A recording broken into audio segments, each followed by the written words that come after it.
नमस्कार मित्रों, राजस्थान बाल विद्या मंदिर की ऑनलाइन क्लासेस में आपका हार्दिक स्वागत है। तो चलिए आज हम कृषि विज्ञान विषय को अध्ययन करेंगे और आज हम एक टॉपिक पे डिस्कस करेंगे। एक सामान्य जानकारी कृषि विज्ञान के बारे में आपको देना चाहता हूँ। तो देखिए, कृषि विज्ञान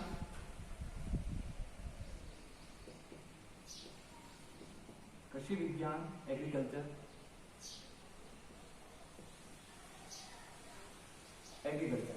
तो पहली बात, कृषि विज्ञान होता क्या है, किस वर्ड से मिलकर बना है, उससे थोड़ा हम बात करेंगे। तो एग्रीकल्चर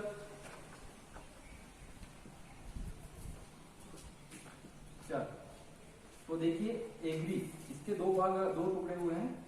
एग्रीकल्चर तो देखिए, एक एग्री और एगर और ये कल्टस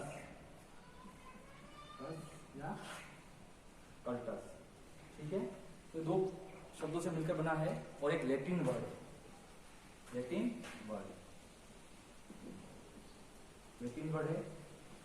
तो देखिए, एग्रीकल्चर लैटिन वर्ड है। अगर किसी शब्द के पीछे कल्चर आता है,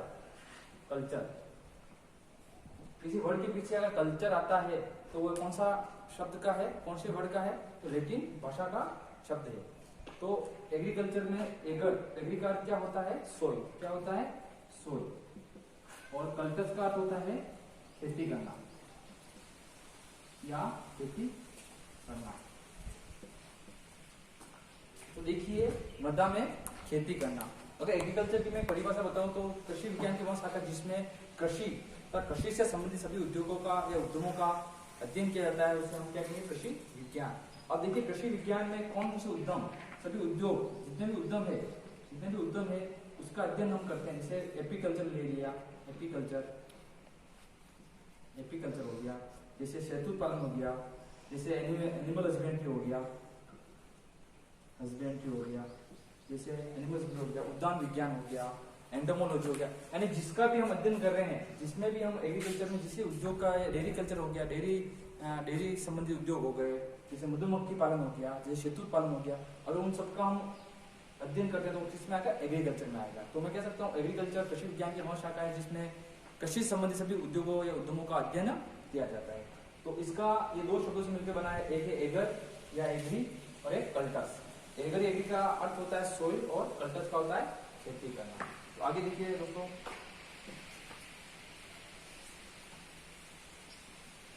एक वर्ड आता है कृषि विज्ञान में, एक शाखा है एग्रोनॉमी। ये तो शस्य विज्ञान।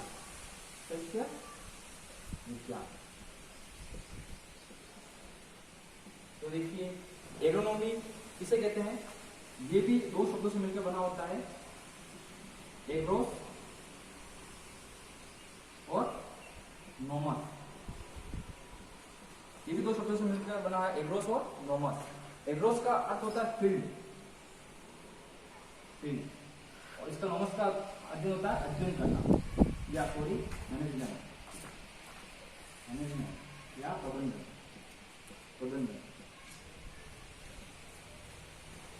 तो एग्रोनॉमी में शस्य विज्ञान, इसमें होगा एग्रोस। ये दो शब्दों से मिलकर बना होता है एग्रोस। इसका अर्थ होता है फील्ड और नोमस का अर्थ होता है मैनेजमेंट। इसका मतलब, इसका अर्थ क्या है कि शस्य विज्ञान कृषि विज्ञान की वह शाखा है जिसमें फसल संबंधी अध्ययन किया जाता है। जैसे फसल संबंधी अध्ययन मतलब जैसे फसलें अनाज हो गए, दलहन हो गई, तिलहन हो गई, चारे वाली फसलें हो गई, झिझगा हो गया, सभी नकदी फसलें हो गई, उन सबका अगर अध्ययन करेंगे तो हम किस विज्ञान की शाखा में, शस्य विज्ञान के हम इस शाखा में हम इसका अध्ययन करेंगे। अगर इस बात आती है किस वर्ड का है, ये एक ग्रीक वर्ड है। अगर किसी शब्द के पीछे अगर नोमी, लोजी इन शब्दों का उच्चारण होता है तो कौन सा वर्ड है? Greek word. तो हमने एक बात की, कृषि विज्ञान से कहते हैं। तो कृषि विज्ञान की वह शाखा जिसमें कृषि संबंधी सब उद्योगों का अध्ययन किया जाता है, उसे कृषि विज्ञान कहते हैं। अब उसकी कृषि विज्ञान की एक शाखा है एग्रोनॉमी, जिसमें क्या करते हैं? फसल संबंधी और मृदा प्रबंधन का अध्ययन करते हैं, उसमें आती है एग्रोनॉमी में आता है। ये दो शब्दों से मिलकर बना होता है एग्रोस और एक होता है नोमस। एग्रोस का होता है फील्ड और नोमस का होता है मैनेजमेंट। यानी कृषि विज्ञान कृषि विज्ञान की वह शाखा है जिसमें हम फसल और मृदा उत्पादन का अध्ययन करते हैं। फसल संबंधी फसल कौन कौन सी अनाज हो गए, दलहन हो गए, तिलहन हो गई, रिजगा हो गई, उन सबका हम अध्ययन इसमें करते हैं।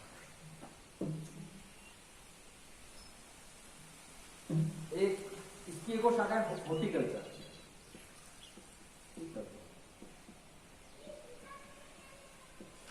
उद्यान विज्ञान, उद्यान।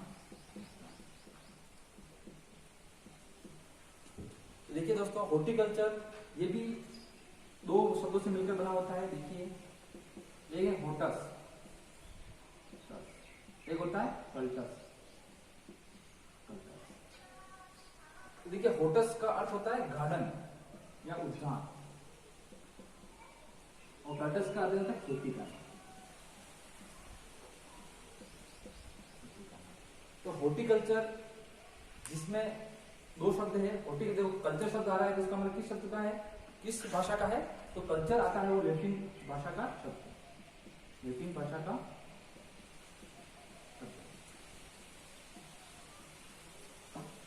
तो ये होटस और खेती करना यानी उद्यान की खेती करना, उद्यान संबंधी। इसका मतलब मैं कह सकता हूं कि उद्यान विज्ञान कृषि विज्ञान की वह शाखा है जिसमें हम फलों का खेती करते हैं, सब्जियों की खेती करते हैं, औषधियों की खेती करते हैं, मसाले वाली सब्जियों की खेती करते हैं, और उसकी तुड़ाई के बाद उसका प्रबंधन भी करते हैं। उसकी तुड़ाई के बाद उसका प्रबंधन और प्रसंस्करण करते हैं। उसका अगर अध्ययन करते हैं तो किस तरह में करेंगे, उद्यान विज्ञान नहीं करेंगे। तो उद्यान विज्ञान कृषि विज्ञान की वह शाखा है जिसमें हम फसल, जिसके हम सब्जी वाली सब्जियां और फलों और मसाले वाली सब्जियों और औषधीय पौधे, इन सभी का अध्ययन करते हैं और तुड़ाई के बाद उसका प्रबंधन और उसका प्रसंस्करण करते हैं। और तो किसमें आएगा, हॉर्टिकल्चर में आएगा। तो देखिए, हम हॉर्टिकल्चर में एक सब्जेक्ट को, एक टॉपिक को लेकर पढ़ेंगे, प्रबंधन। तो हम शुरुआत करते हैं हॉर्टिकल्चर से। हॉर्टिकल्चर, उद्यान विज्ञान,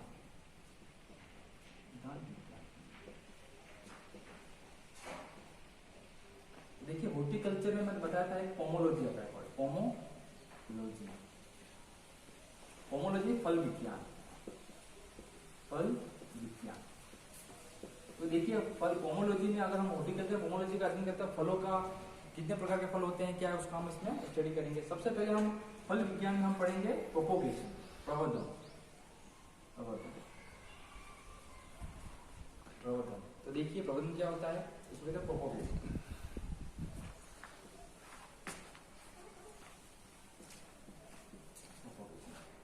अब समझिए, प्रवर्धन होता क्या है, अगर मात्र पौधे से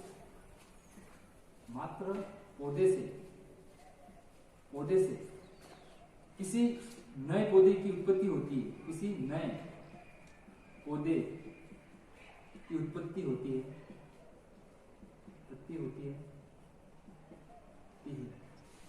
अगर मात्र पौधे से नए पौधे की उत्पत्ति होती है तो हम उसे कहेंगे प्रवर्धन।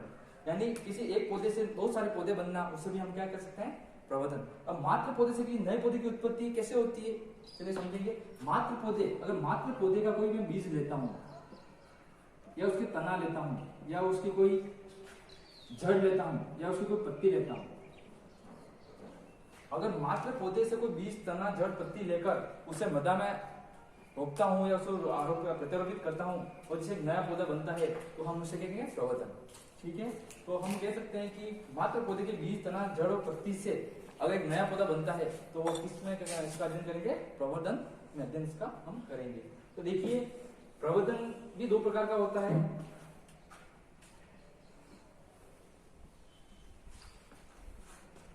एक होता है लैंगिक प्रवर्धन,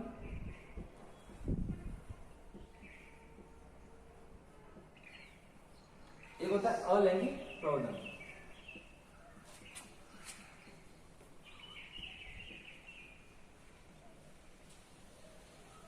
देखिए, लैंगिक प्रवर्धन क्या होता है, जैसे नाम से स्पष्ट है, सेक्सुअल प्रोपोगेशन, और ये होता है असेक्सुअल प्रोपोगेशन।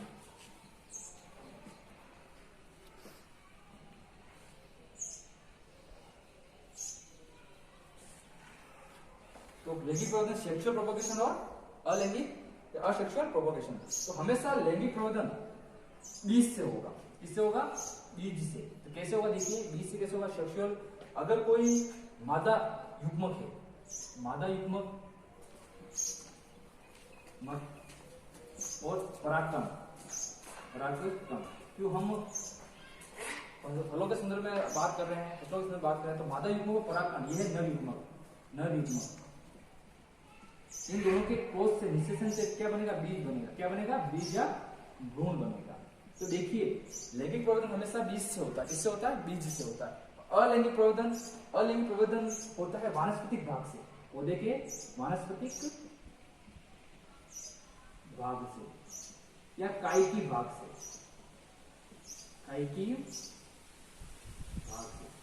तो देखिए वानस्पतिक भाग कौन सा होगा? देखिए लैंगिक प्रवर्धन हमेशा फूल ही आएगा इसमें, फूल आएगा, फूल से क्या बनेगा? बीज बनेगा। तो फूल को छोड़कर जो भी भाग इसमें आ रहा है वो किसमें आएगा? अलैंगिक प्रवर्धन में आएगा। और वानस्पतिक प्रवर्धन में देखिए कौन कौन से? तना, जड़, पत्ती, शाखा। अगर इससे मात्र पौधे से अगर मैं जड़, तना, पत्ती, शाखा लेता हूं और उससे नया पौधा उत्पन्न करता हूं, तो फिर उसका अध्ययन हम किसमें करेंगे? अलैंगिक प्रवर्धन में हम उसका अध्ययन करेंगे। इसलिए हम कायिकी भाग लेने से इसे क्या कहेंगे? कायिकी और इसमें वानस्पतिक और एसेक्सुअल प्रोपोगेशन हम इसको कर सकते हैं। तो देखिए, तो सबसे प्रथम एक बात इसमें है, लैंगिक प्रवर्धन हम करते हैं किसमें? लैंगिक प्रवर्धन हम किसमें करते हैं? सब प्लांट में लैंगिक प्रवर्धन हो नहीं सकता और सब प्लांट में अलैंगिक प्रवर्धन तो हो नहीं सकता। तो देखिए लैंगिक प्रवर्धन हमेशा हम बीज से करते हैं, बीज से। ऐसी कौन सी फसलें हैं तो हमेशा लैंगिक प्रवर्धन ही प्रदर्शित करती है, यानी उसका हम अलैंगिक प्रवर्धन असंभव है। तो लैंगिक प्रवर्धन हमेशा एक होता है पपीता, फालसा, और भी है जैसे नारियल, सुपारी, बहुत सारे इसमें हैं। इन फल वृक्षों में पपीता, फालसा, नारियल, सुपारी, इसमें हम लैंगिक प्रवर्धन ही कर सकते हैं। और अलैंगिक प्रवर्धन, अब देखिए लैंगिक प्रवर्धन और अलैंगिक प्रवर्धन में कैसे? केला देखिए, केले में क्या हम लैंगिक प्रवर्धन कर सकते हैं? हम उससे नहीं कर सकते। केले से हमेशा किस में होगा? अलैंगिक प्रवर्धन होगा, क्योंकि केले में क्या? बीज नहीं बनता है। तो केला त्रिगुणित है। कौन सा है? त्रिगुणित। तो केले में हमेशा अलैंगिक प्रवर्धन होगा। केले के अलावा जो भी सीडलेस वैरायटी है, बीज रहित वैरायटी है, वो किसमें आएगी? अलैंगिक प्रवर्धन ही प्रदर्शित करेगी। जिसे देखिए अंगूर की देख लीजिए, अनार की देख लीजिए, आम की सिंधु देख लीजिए, उसमें बीज नहीं है, इसलिए उसमें अलैंगिक प्रवर्धन ही संभव होगा। तो देखिए और इसमें अंतर स्पष्ट करते हैं क्या क्या है।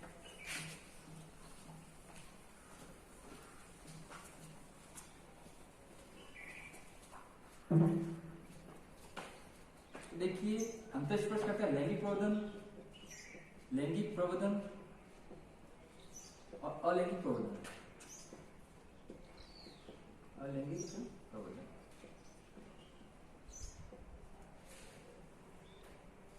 देखिए लैंगिक प्रवर्धन और अलैंगिक प्रवर्धन में क्या क्या होता है?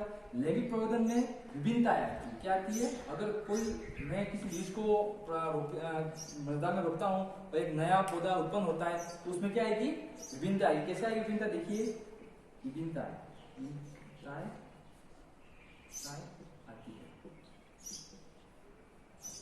विभिन्नता कैसे है देखना आप। बहुत सारे फल वृक्ष में आपने आम भी खाया है, बेर भी खाया है, बहुत प्रकार फल खाए हैं आपने। देखना हर प्रकार के फल मीठे नहीं होते, हर प्रकार के फल खट्टे नहीं होते। तो देखना आप किसी प्रकार के फल का आपने सेवन किया होगा, कोई फल मीठा होता है, कोई खट्टे होता है, कोई फल वृक्ष बहुत बड़ा होता है, कोई फल बहुत छोटा होता है, जिसमें फल ज्यादा लगते हैं, किसमें कम लगते हैं। तो देखिए इसमें विभिन्नता उत्पन्न हो रही है। लेकिन प्रवर्तन से बीज द्वारा अगर कोई हम किसी पौधे को उगाएंगे तो उसमें विभिन्नता आएगी। तो विभिन्नता आएगी तो एक मेन होगा क्या? नई जातियों के विकास में सहायक है। नई जातियों के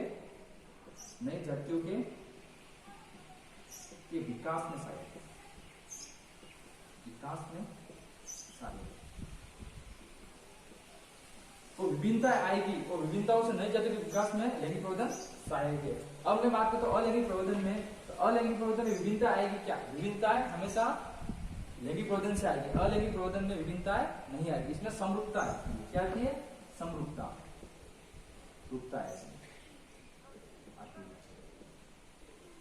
यानी कहने का मतलब मात्र पौधे के समान ही गुण किसमें प्रदर्शित होंगे, अलैंगिक प्रवर्धन में होंगे, और मात्र पौधे से थोड़े हटके पौधे जो लक्षण है किसमें प्रदर्शित होंगे, लैंगिक प्रवर्धन में होंगे। जैसे मादा और नर, इन दोनों के लक्षण जो संतति में आएंगे, दोनों के आएंगे ना, दोनों के गुण प्रदर्शित करेंगे। तो इसमें ऐसा नहीं होता, इसमें अलग ही प्रवर्धन है। जैसे किसी मात्र पौधे से मैं जड़ तना पत्ती ले रहा हूँ, तो उससे अगर मैं उसको नया पौधा बना रहा हूँ तो उससे मैं अलग ही प्रवर्धन कर रहा हूँ, उसमें समरूपता आएगी। और समरूपता आने से हम इसका उपयोग वैसे प्रवर्धन में करते हैं, व्यवसायिक खेती जब हम करते हैं, व्यवसायिक खेती में सहायक। अलैंगिक प्रवर्धन व्यवसायिक खेती में बहुत ही सहायक है, और लैंगिक प्रवर्धन हमेशा क्या है, नई जाति के विकास में सहायक होता है। अगली बात करते हैं हम लैंगिक प्रवर्धन। लैंगिक प्रवर्धन में क्या होता है, तो देखिए मैनेजमेंट प्रबंधन हम लैंगिक प्रवर्धन में हम नहीं कर पाते हैं। देखिए लैंगिक प्रवर्धन हम मैनेजमेंट क्यों नहीं कर पाते हैं, ठीक है, मैनेजमेंट क्यों नहीं होगा लैंगिक प्रवर्धन में, क्योंकि लैंगिक प्रवर्धन में फल वृक्ष बड़े आकार के होंगे, फल वृक्ष बड़े आकार के होंगे। और अगर बात करूं तो इसमें मैनेजमेंट हम कर सकते हैं। क्यों कर सकते हैं इसमें मैनेजमेंट, क्योंकि हम अलैंगिक प्रवर्धन से हम अगर किसी वैसे खेती कर रहे हैं तो मात्र पौधे के समान जो उसके लक्षण वो प्रदर्शित करेगा, और आकार में क्या होगा, वो छोटा होगा, आकार में छोटा होगा, आकार में क्या होगा, वो आकार में छोटा होगा। तो आराम से हम उसका क्या करते हैं, मैनेजमेंट कर सकते हैं, ठीक है। और अगर मैं बात करूं तो ये लैंगिक प्रवर्धन क्या है, सस्ता है, क्या है, सस्ता है, इसमें पैसा कम खर्च होता है, यानी आप बीज लगाकर आराम से लैंगिक प्रवर्धन किसी पौधे का कर सकते हो। अलैंगिक प्रवर्धन थोड़ा महंगा है, क्यों है, कोई भी वानस्पतिक भाग जड़ तना पत्ती ले रहे हैं, उसमें हम ग्राफ्टिंग करेंगे, बडिंग करेंगे, तो उसमें बहुत सारा पैसा खर्च होता है, इसलिए ये एक तकनीकी विधि है, इसलिए इसमें पैसे ज्यादा खर्च होते हैं, इसलिए इसके पौधे महंगे आते हैं, पौधे महंगे होते हैं।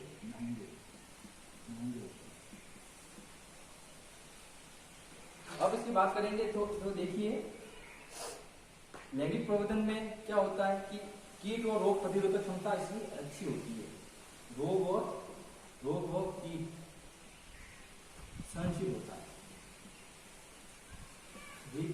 और कीटों से सहनशील होता है।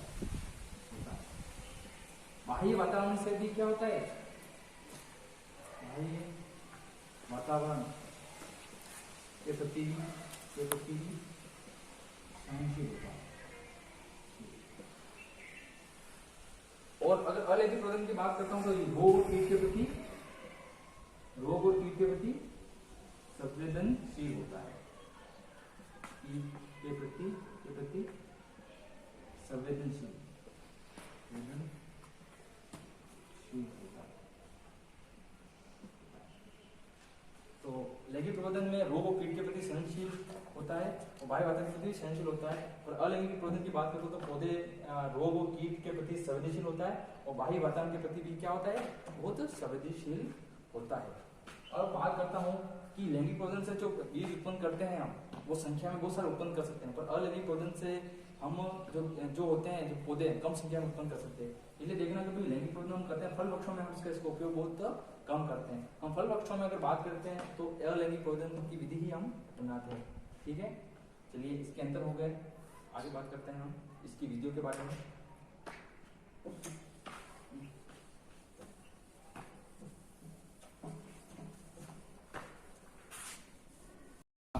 ठीक है दोस्तों, अगली क्लास में हम कल नेक्स्ट पेज में पढ़ेंगे।